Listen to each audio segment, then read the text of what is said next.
안녕하세요, 청취자 여러분. 오늘 저희는 여러분이 보내주신 자료들을 좀 깊게 들여다보려고 합니다. 인간 본성, 그중에서도 좀 어두운 면에 대한 이야기인데요. 이게 현대사회, 특히 우리가 매일 생활하는 직장 같은 곳에서 어떻게 나타날 수 있는지, 그건 좀 파헤쳐 보려고 해요. 앤서니 버지스 소설 아시죠? 시계티어 오렌지. 거기서부터 시작해서 프로이트 심리학, 또 요즘 사회 문제들까지 쭉 훑어보면서요.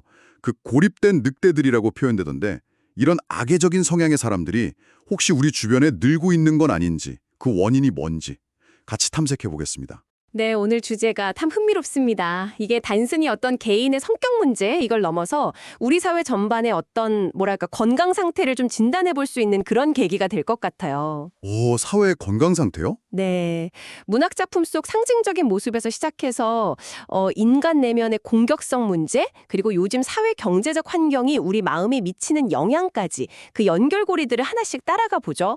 그러다 보면 문제의 본질에 좀 더 다가갈 수 있지 않을까 싶습니다. 좋습니다. 그럼 첫 단추는 역시 그 강렬한 문학작품 시계티어 오렌지로 시작해 볼까요? 주인공 알렉스, 와, 이 친구 정말 보통이 아니죠? 그렇죠. 아주 극단적인 인물이죠. 네, 뭐 절도, 마약, 강도, 강간, 심지어 부모님한테까지 폭력을 휘두르잖아요. 그냥 불량 청소년 정도가 아니라 완전히 통제 불능의 폭력성.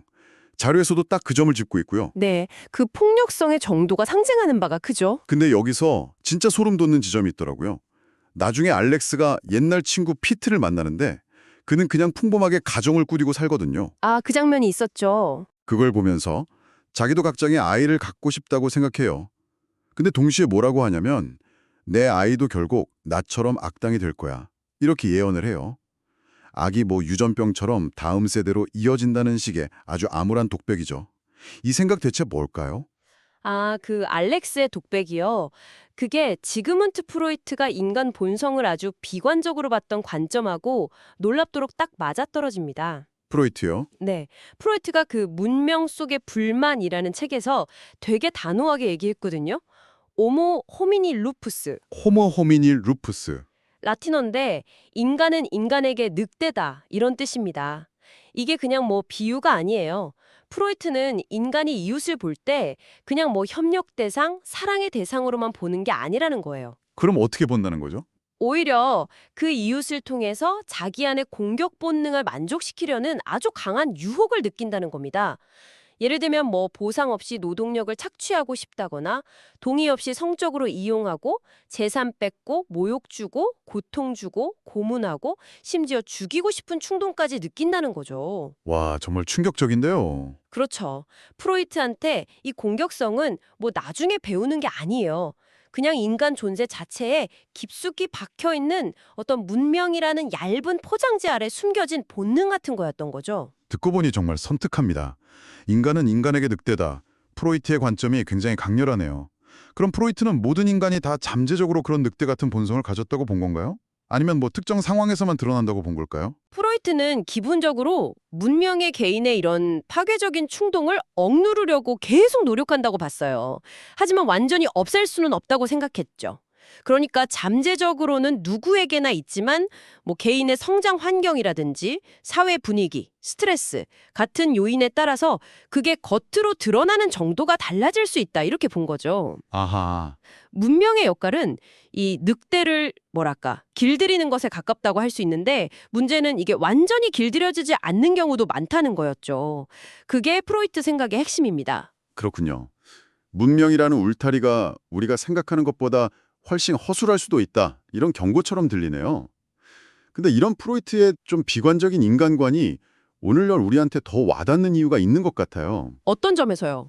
요즘 뉴스만 봐도 그렇잖아요. 직장 내 괴롭힘, 뭐 갑질, 심지어는 정말 상상하기 어려운 범죄들까지 계속 터져나오니까요. 자료에서도 바로 이 점을 걱정하고 있더라고요. 네, 맞아요. 현실적인 문제 제기죠. 어쩌면 우리 주변 정말 바로 옆자리에 앉아있는 동료 중에도 알렉스처럼 깊은 악성을 숨기고 있는 사람이 실제로 늘어나고 있는 건 아닐까? 이런 불안감이 그냥 기분 탓이 아닐 수도 있겠다는 거죠. 네, 바로 그 현실적인 우려 때문에 우리가 이 질문을 던져봐야 하는 겁니다. 이 악성은 도대체 어디서 오는 걸까? 근본적인 질문이네요. 네, 이 문제에 대해서 자료는 크게 두 가지 가능성을 놓고 탐구하고 있어요. 하나는 타고난 본성의 측면, 또 하나는 환경에 의해 길러지는 측면입니다. 자, 그럼 타고나는 측면부터 한번 보죠. 이게 흥미로운 게 현대 과학 연구 중에 특정 유전자가 폭력성과 관련이 있을 수 있다는 결과들이 좀 있더라고요. 아, 그 MAOA 유전자 말씀하시는군요. 네, 맞아요. 자료에서도 언급된 건데 이게 뭐 속칭 전사 유전자라고도 불린다면서요. 이 유전자에 특정 변이가 있으면 특히 어릴 때 좀 안 좋은 경험, 학대 경험 같은 거랑 결합되면 공격성이 높아지거나 반사회적 행동을 보일 가능성이 있다. 뭐 이런 연구들이 있다고요. 네, 그런 연구들이 있죠. 물론 유전자 하나가 모든 걸 결정한다고 볼 순 없지만요. 당연하죠. 근데 이런 연구가 시사하는 바는 어떤 생물학적인 소인이 환경이랑 상호작용하면서 좀 안 좋은 행동으로 이어질 수도 있다. 이런 가능성을 보여준다는 점에서 자료가 주목하는 것 같아요. 그렇죠. 또 다른 관점에서 보면 인지 심리학자들은 선천적으로 공감 능력이 좀 부족하고 죄책감을 잘 못 느끼는 사람들, 우리가 흔히 사이코패스 기질이라고 하잖아요.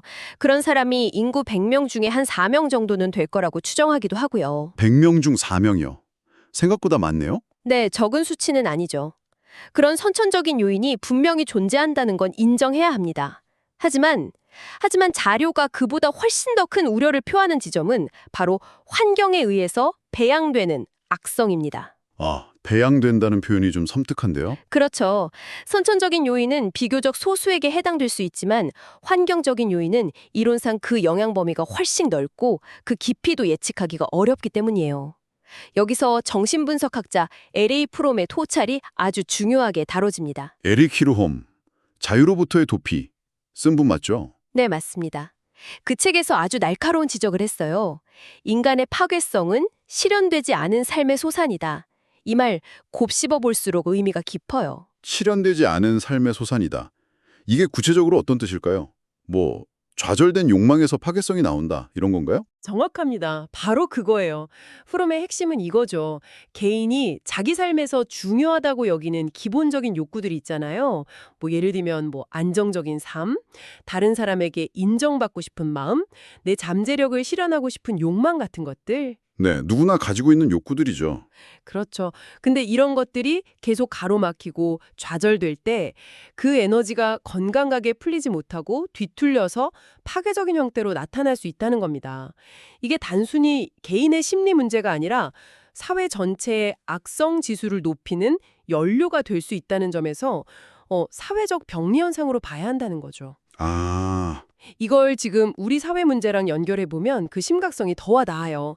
갈수록 심해지는 빈부격차, 뭐 청년 실업률은 계속 높고 고용 형태는 불안정하고 이런 것들이 정말 많은 사람들에게 깊은 좌절감, 박탈감을 안겨주잖아요. 맞아요. 주변에도 힘들어하는 친구들 많죠. 바로 그런 사회적 조건들이 프롬이 경고했던 그 파괴성이 자라날 수 있는 아주 뭐랄까 비옥한 토양을 만들고 있다. 이런 분석인 겁니다. 아, 그렇군요. 좌절된 삶이 파괴성으로 이어진다. 정말 중요한 지적이네요. 그리고 이것과 연결해서 고립 문제도 심각하게 다루고 있더라고요. 네, 고립 문제도 아주 중요하죠. 영국의 경제학자 노리나 어츠, 고립의 시대라는 책에 나오는 실험 이야기가 참 인상 깊었어요. 오랫동안 혼자 지낸 쥐가 나중에 다른 쥐를 만나면 엄청 공격적으로 변한다는 결과요. 네, 그 실험 유명하죠. 물론 동물 실험 결과를 인간 사회에 그대로 적용하긴 어렵겠지만 그렇죠. 조심스럽긴 한데 근데 외로운 정신은 언제나 뱀을 본다는 어떤 뇌과학자의 말이 있다는 구절은 정말 섬뜩하게 다가왔어요. 고립이라는 게 그냥 외롭다 이런 감정을 넘어서서 세상을 보는 방식 자체를 왜곡시킬 수 있다는 거잖아요. 타인에 대한 불신이나 적대감을 키울 수 있다는 아주 강력한 경고 같았어요. 맞습니다. 고립은 개인의 정신건강에 타격을 주는 걸 넘어서서요. 타인과의 관계, 더 나아가서는 사회 전체를 바라보는 시각까지 부정적으로 물들일 수 있습니다. 현대 사회가 기술 발달로 겉보기에는 더 연결된 것 같잖아요. 네, SNS 같은 걸 보면 그렇죠. 근데 역설적으로 개인은 점점 더 파편화되고 깊은 소속감을 못 느끼면서 고립되는 경우가 많아요. 공동체로부터 소외되거나 경제적인 어려움 때문에 사회적으로 단절되거나 이런 것들이 고립을 더 심화시키죠. 이렇게 고립된 개인들이 늘어나는 현상 자체가 어쩌면 우리가 잘 인지하지 못하는 사이에 사회 전반의 어떤 악의적인 성향이나 공격성을 높이는 또 다른 중요한 동력이 될 수 있다는 분석입니다. 정리해보면 타고난 기질을 가진 사람은 어쩌면 소수일 수 있지만 사회 경제적인 불평등, 실업, 그리고 방금 말씀하신 개인의 고립 같은 이런 사회 구조적인 문제들이 후천적으로 악의적인 성향을 만들어내거나 혹은 더 강화시키는 훨씬 더 강력하고 광범위한 요인이 될 수 있다. 이런 말씀이시군요. 네, 정확히 그렇습니다. 그렇다면 이런 사회 구조적인 문제가 현실에서는 구체적으로 어떤 모습으로 나타날 수 있을까요? 좀 더 가시적인 예가 있을까요? 네, 이런 사회 구조적인 문제가 개인의 불만이나 소외감을 증폭시킬 때 그게 정치적으로 어떻게 표출될 수 있는지 보여주는 한 가지 사례로 자료는 독일 상황을 좀 언급하고 있습니다. 독일이요? 어떤 상황이죠? 독일의 극우 정당 중대 AfD, 독일을 위한 대안이라는 정당이 있는데요. 이 정당 지지율이 최근에 한 20% 안팎으로 상당히 높게 나오고 있어요. 전체 정당 중에 2위 수준입니다. 꽤 높네요. 네. 근데 여기서 특히 주목할 점은 특정 청년 세대에서 이 정당에 대한 지지가 두드러진다는 사실이에요. 자료는 이걸 단순히 특정 정치 이념을 선호하는 문제로만 보지 않아요. 그럼 어떻게 보죠? 오히려 청년층이 겪는 경제적인 불안정, 미래에 대한 불안감, 또 기존 정치에 대한 어떤 환멸감 같은 것들이 이런 극단적인 정치적 선택으로 이어지는 한 단면일 수 있다. 이렇게 해석하는 거죠.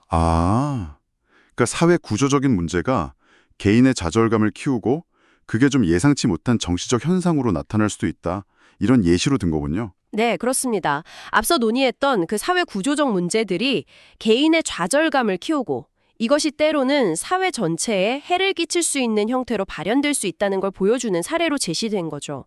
물론 정치 현상에 대한 해석은 다양할 수 있고 이 자료의 분석이 유일한 설명은 아닐 겁니다. 그렇죠. 다양한 해석이 가능하겠죠. 네, 하지만 사회적인 불만과 특정 정치 현상 사이에 어떤 연관성이 있을 수 있다는 걸 보여주는 참고 사례로 볼 수 있겠습니다. 사회 구조적인 문제가 개인 심리를 넘어서 정치 지형에까지 영향을 미칠 수 있다니 정말 여러 각도에서 생각해봐야 할 문제네요. 자, 그럼 이 모든 분석과 우려들을 종합했을 때 우리는 뭘 할 수 있을까요?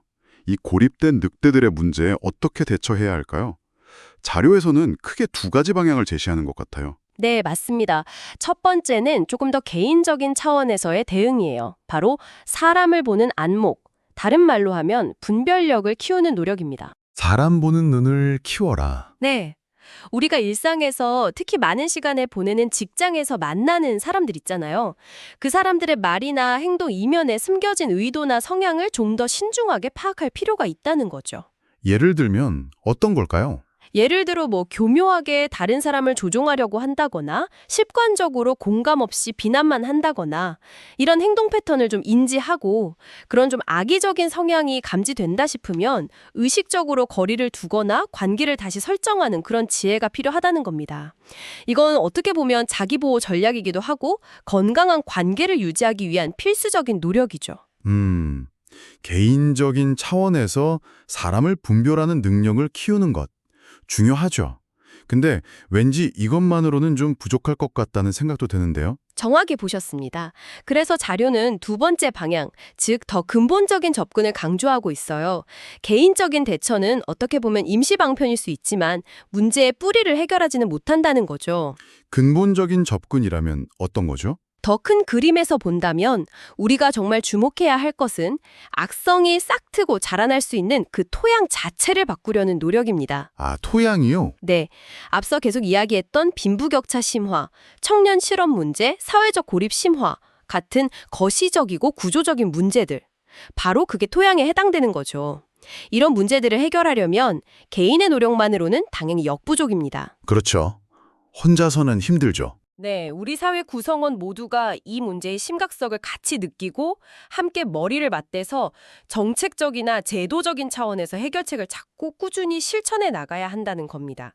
예를 들면 공정한 기회를 보장하고 사회 안전망을 더 튼튼하게 만들고 또 고립된 개인들을 지원하고 공동체 의식을 회복하려는 사회 전체의 노력이 필요하다는 점. 이걸 결코 잊어선 안 된다는 거죠. 이게 훨씬 더 근본적이고 장기적인 관점에서의 해법이라고 할 수 있습니다. 오늘 우리는 시계 태워버린 지 알렉스라는 아주 강렬한 캐릭터에서 시작해서 프로이트의 다소 비관적인 인간 본성론을 거쳤고요. 또 에릭 히프롬과 노리나 호츠의 통찰을 통해서 사회적 환경이 개인의 파괴성이나 고립감에 미치는 영향, 그리고 그 결과가 현실 정치에까지 미칠 수 있는 가능성까지 쭉 살펴갔습니다. 네, 정말 여러 층위의 논의가 있었죠. 고립된 늑대들이라는 이름 아래 이 악의적인 성향이 어떻게 우리 사회와 직장 안에서 나타나고 또 퍼져나갈 수 있는지 함께 깊이 탐색해본 시간이었는데요. 오늘 논의를 통해 얻은 가장 중요한 시사점은 물론 타고난 기질도 일부 영향을 주겠지만 어쩌면 우리가 살아가고 있는 이 사회적 환경 자체가 개인의 악성을 키우는데 훨씬 더 결정적인 역할을 할 수도 있겠다. 이 점이 아닐까 싶습니다. 맞습니다. 개인에게 내재된 요인을 완전히 무시할 수는 없겠지만 우리가 속한 사회의 구조, 경제적인 정의의 수준, 사람들 사이의 관계 맺는 방식 같은 이런 외부 환경이 개인의 좌절감이나 분노, 공격성을 배양하거나 혹은 완화시키는데 훨씬 더 강력한 힘을 발휘할 수 있다는 걸 기억하는 게 중요합니다. 네. 따라서 문제 해결을 위해서는 개인의 심리나 행동 변화를 촉구하는 것을 넘어서 보다 근본적으로 시스템 자체의 건강성을 회복하려는 노력이 반드시 필요합니다. 사회 구조적인 문제 해결에 대한 진지한 고민과 실천이 꼭 따라와야 한다는 거죠. 오늘 논의를 마무리하면서 청취자 여러분께 마지막으로 생각해볼 질문 하나를 던져드리고 싶습니다. 오늘 우리가 살펴본 것처럼 사회적인 고립이나 삶에서의 깊은 좌절감이 개인의 내면의 부정적인 감정의 씨앗을 이렇게 쉽게 뿌릴 수 있다면 우리는 과연 우리 각자의 일상적인 관계 속에서 그리고 우리가 속한 크고 작은 공동체 안에서 어떻게 서로에게 조금 더 따뜻한 연결고리가 되어주고 또 든든한 지지대가 되어줄 수 있을까요? 중요한 질문이네요. 네, 우리를 점점 더 외롭게 만들고 파편화시키는 이 거대한 사회적인 힘에 맞서서 아주 작고 사소한 방식으로라도 서로를 지지하고 연대할 수 있는 방법은 없을까요? 잠시 시간을 내셔서 각자의 열의에서 한번 좀 고민해 보시면 좋겠습니다.